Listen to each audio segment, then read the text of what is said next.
So welcome back to the channel. In today's video, I've partnered up here with Ecorise. This is an upcoming project that is in the refi sector. This is a trending narrative that you may have heard of, regenerative finance.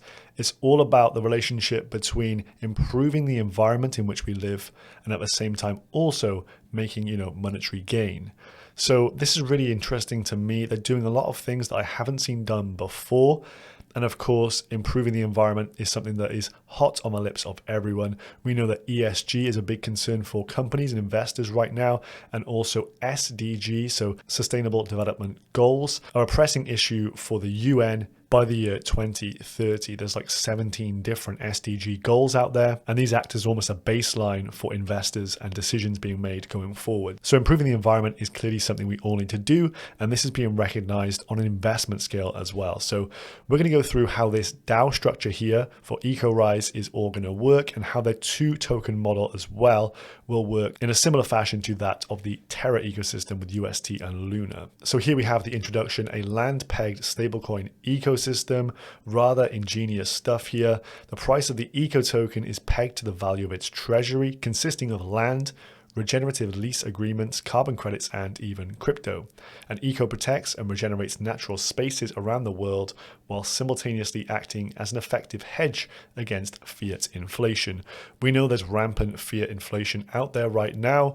We're all seeing it in our bills, etc. And we can see it here from the US Federal Reserve chart on the number of dollars in circulation going up like a skyscraper there. One way to hedge against the devaluing currency, your purchasing power goes down as inflation hits, is to own more and more land. We're seeing that with the likes of BlackRock buying up loads of real estate in the US, and even Bill Gates touted to be buying up a load of farmland in the US. Essentially, land is a good inflation hedge, and having a dollar-backed stablecoin does make sense for the whole means of payments issue.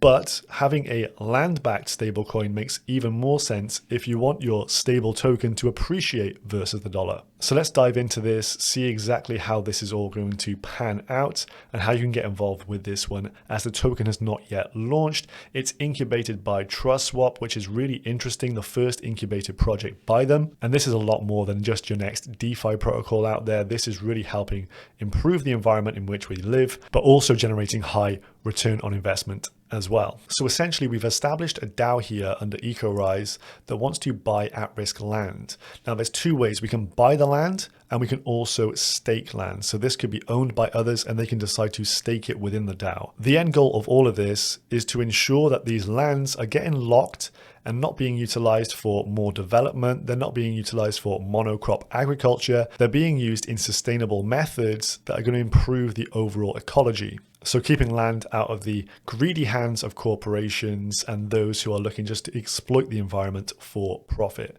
So here we have a two token system, and this is where the similarities with Terra and UST and Luna come in. But rather than UST pegged to US dollars, we have Eco token pegged to the value of the underlying land. So as they mentioned here, this will act as an inflation hedge. It maintains its peg via an algorithmic oracle. It incentivizes conservation, regeneration, and protection efforts by landowners. And on top of that, it enables decentralized stewardship of ecosystems. So this is all about stewardship and ensuring we do the right thing to pass on a better future to our children. On the right hand side, we have the RISE token here, the governance token, being utilized for DAO governance, i.e. you have to stake RISE to vote on things, but it's also used to maintain the peg of the Eco token. So this would therefore be burned in order to mint Eco. So over time, we expect this one to be hyper deflationary, as it will be used for the purchasing of land and for conservation and ecological development. So the stable asset on the left hand side and the value capture RISE on the right hand side, and this is the one we can get involved with the Trustswap launchpad coming up. So let's run through the economy they've got here. They've kind of got a closed loop ecosystem. So if we start with seniorage here, so RISE is required to mint Eco and maintain its pegged value. So over time, the amount of RISE tokens should go down, and the value of Eco will go up as more and more land is added to the treasury. Now they acquire land in two ways. One is to actually just go ahead and purchase the land utilizing the treasury, and as treasury grows over time we can purchase more and more land, and if we can generate income off that land, which is the top right hand corner PES up here, which we'll dive into, then that means we have a really good system by which we can just generate more income, buy more land, generate more income off that land, and just expand that pie. But the second method, not just purchasing, is to have land staked. So there could be other land owners and they'll take an agreement with Ecorise to not utilize the land for, say, poor farming techniques or to be built upon, but instead say, look, we're going to conserve the land and we want you guys to help us extract some value via PES up here. So there's a few ways here in which the DAO will accrue more land over time. And these land parcels will be NFTs, of course. So each plot will have its own unique NFT. This could also be split down into multiple pieces. We could have collections of NFTs, and each of these collections can have their own artist creating a specific design for them. So this is pretty cool and something we're going to jump into later in the video. But being an NFT holder of certain collections could come with it a load of different perks. Now, this is the really interesting bit that people probably overlook right now. This is not like a charity game here, but we can actually generate revenue from land. So payment for ecosystem services, PES, are going to be evaluated by the team or their external partners. And this activates a new revenue stream from the land via carbon credits and other biodiversity credits to reward land and token holders. So this is where we get income coming in, as nowadays governments realize they must incentivize good behaviors, i.e. the carbon credit market has been booming. So the DAO will probably have a load of different individuals within it, not only people who are looking to profit off the back of these endeavors, but also other organizations, maybe in the environment, wildlife, or even public health sectors, as an example. And so I think this will be a rather diverse DAO environment to be involved with. And of course, as this is all on blockchain, all of the data is going to be captured on-chain and publicly transparent. On the right-hand side, we have the DAO Vault. So this is where all the titles for the land are going to be held in NFT format. And these assets will then generate payments from ecosystem services in the form of eco credits.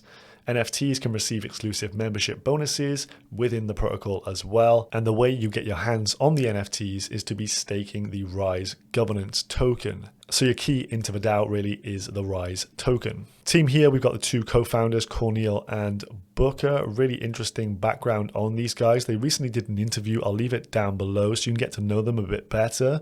They've also posted quite a few videos here with Jeff from Trustswap, being ultra transparent, showing off their personality a bit, showing that they really care about the environment.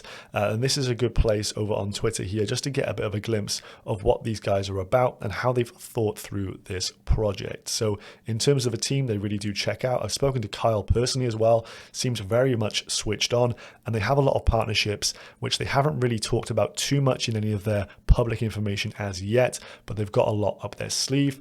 Full stack developers on the team as well, and due to the fact it's incubated by Trustswap, there will be no shortage of staff that can be thrown at this at any point in time, as and when demanded. And then further down here, we have some of those partners that are well known within this industry. So how do they generate income? How do we get these payments for ecosystem services, and what do they look like? Well, essentially, this is like governments and bodies incentivizing us with monetary incentives to improve the environment in which we live. We know we're in pretty much dire straits with the environment, and so they're happy to finance improvements to the environment. So here we have this. What are payments for ecosystem services? These are payments to farmers or landowners who have agreed to take certain actions to manage their land to provide an environmental service. These payments are like incentives, incentivizing the farmers and landowners to conserve natural resources. So maybe this is replanting some trees, reducing carbon emissions, improving the soil carbons by using best farming practices, that kind of stuff. And this is just getting people to change the ways in which they're working their land potentially to make improvements to everyone's lives. And as we know as humans, we need that carrot and stick approach. You need to have incentives in the form of money to ensure people do this. So habitats around the world are being destroyed on a regular basis. But with this new environmental movement that we're really seeing now, people are starting to see the benefit of nature and the preservation of it. So payments for ecosystem services must be expanded, and they are being expanded into things like plastics, not only just carbon credits, which is probably the most popular one that you've heard of, whereby 1 ton of carbon absorbed by the atmosphere equates to 1 carbon credit. I think the approximate value is around $15 on that at market value. But there's many incentives to stop this kind of pollution, and it now has a numeric value attached to it. So these monetary incentives, as they say, make people a lot more likely to take care of their land and their environment because they're being compensated to do so. So governments, authorities, regulations are what are driving these PES payments. And so there is a return on investment to actually doing the right thing here and looking after land. So we know about purchasing land, and the Treasury will be trying to do that, especially with the funds raised from the initial token launch here. But there's also a way to stake land. So this is a special mechanism, as they say, to incorporate a staking protocol, allowing owners of various types of natural land to apply to the Ecorise DAO and add their land to the DAO vault. The land's title will be turned into an NFT and therefore locked into the vault. And there'll be a kind of legal agreement in place here to ensure that these guys don't renege on their word and start, just building on top of their land. We want to ensure these best practices are taken forward. So Open Forest Protocol, this is one of their partners here, will help to do this. And these NFTs will therefore reflect the real-time data used to track progress for PES. So Open Forest will be helping to provide verifiable and trusted data, as this is one of the internationally recognized registries for ecosystem credits. So there's definitely been some issues in the TradFi space with a term known as greenwashing, where people are kind of making up what they're doing, the benefits they're producing, just to make some money back. But Open Forest Protocol here does verify all data to ensure that projects are carrying out the progress they've stated, and also ensuring that this is made public record for monitoring and progress purposes. So good to see that they're partnered with a registered industry standard. So as it goes on down here, through a third-party assessment company, an assessment for payment for ecosystem services is proposed and funded by the DAO, and based on the PES assessment, landowners are rewarded with eco token over a vesting period, and then the PES is generated and returned to the DAO. So you can see how the money is flowing within this ecosystem here, and the benefits to staying locked in the protocol outweigh any desire to withdraw, other than the need to sell the property. But by agreeing to this, the Ecorise DAO essentially has first refusal on the property if the owner does want to sell it. So at that point, we can then look at the treasury funds and suggest, right, do we need to put this up for a vote? Shall we get the DAO to approve the purchase of this land? We already know it generates funds as it's had a full PES assessment. So as we can see from this, over time, the amount of land under the DAO control is going to go up and up and up. The likelihood is there's going to be more PES payments over time, as authorities around the world are really starting to support this now. And so that positive feedback loop is really kicking in here. So as I say, the whole pie for this is just going to expand over time. So really, really positive stuff here. Now, one of the things that's really got me here is the use of NFTs. So NFTs for conservation. I'm sure a load of us have wasted money, squandered it on NFT collections in the past.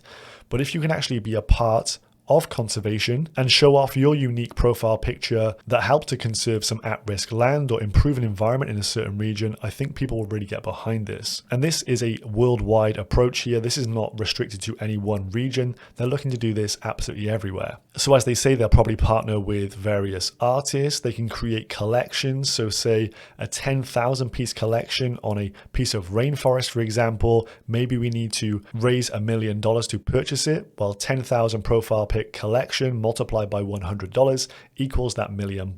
You can see we could raise these funds rather easily. We're seeing raises for random PFP projects in the NFT land that don't actually deliver anything. So this is real utility and is positive for the environment. Perks such as airdrops, exclusive Discord roles, channels, partners, co-benefits, bonuses, all going to be going on with this. So we can banish any thought of NFTs being bad for the environment. So some key takeaways here. Ecorise provides a platform to accrue payments for ecosystem services, which allows the DAO to continue funding conservation and regeneration with a self-sustaining model. And with this fully developed economic model that incentivizes protecting and conserving the environment and regenerating the planet's ecosystems, we're involved with a very positive thing. Now, Ecorise gives humans an opportunity to buy back our planet from the governments, corporations, and profit-based resource extraction regimes that currently exist.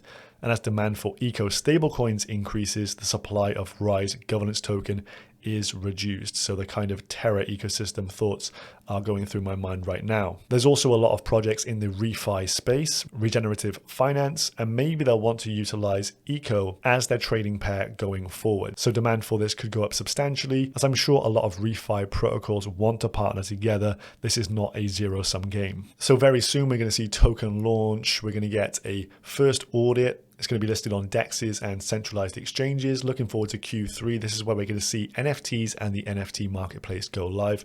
I'm really excited to see how many projects or how many parcels of land we can purchase through these NFT raises, a really unique way of doing stuff. And then into Q4, this is when the Eco token will go live with its own raise and launch. So if you want to get involved with the Rise token sale going on, that is happening on the 10th of May on the Trustswap launchpad, here are some details. There's a hard cap of a $1.5 million raise at a price of just over 1.3 cents per token. The initial market cap, excluding any liquidity, will just be $310,500. So if you're a regular viewer of the channel, you'll know how to participate in these Trustswap launches. Get yourself over to the dashboard over on Trustswap. The link will be down below, and it's this one here you need to follow along with. You need to be staking 4,000 swap tokens to get a guaranteed allocation.